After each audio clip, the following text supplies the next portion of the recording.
সব বাদ দিলাম, একটাই যদি করতাম। কয়টা? আইসেই তো আমাদেরকে মেসেজ দিছিলেন, জমিনে পা রাখতে দেরি, চাদরে শোয়াইতে দেরি, সাথে সাথে তো সেজদা করতে দেরি করেন নাই। যাওয়ার সময় তো চিৎকার দিতেছিলেন, সালাহ আসসালাহ আসসালাহ, নামাজ নামাজ। নবী সবচেয়ে ছিল নামাজ।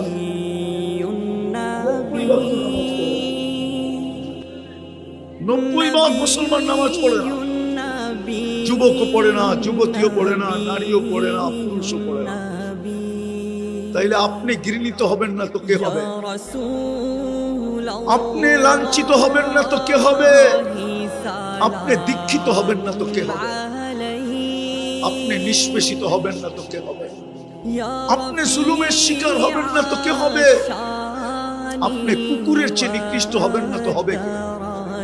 আল্লাহ তো উম্মত বানাইলো, নির্বাচিত করলেন। নিজের কুদরতি হাতে বাছাই করে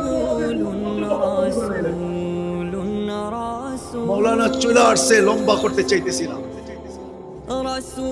লম্বা করতে চাইতেছি না, নাইলে আপনাদেরকে একটু বুঝাইতাম যে আমাদের ভাগ্যটা কত বড়।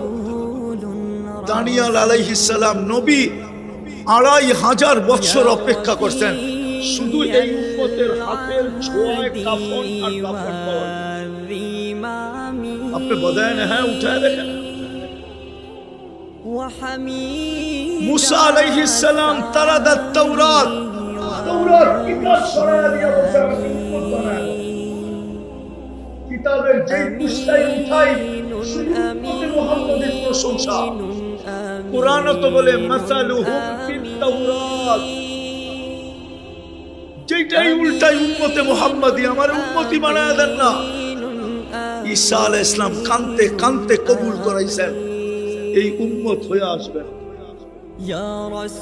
নবী যদি নিজেকে উম্মত বানানোর জন্য চোখের পানি ঝরাইতে পারে, দাফন কাফন মঞ্জুর করাইতে পারে,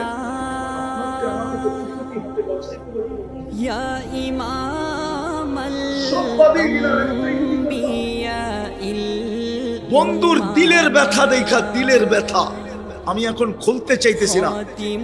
মুহাম্মদুর রাসূলুল্লাহর দিলের ব্যথা দেখা আল্লাহ কানে কানে বলে দিয়েছিলেন, বন্ধু নিয়া যান 5 ওয়াক্ত, সওয়াব দিব 50 ওয়াক্ত।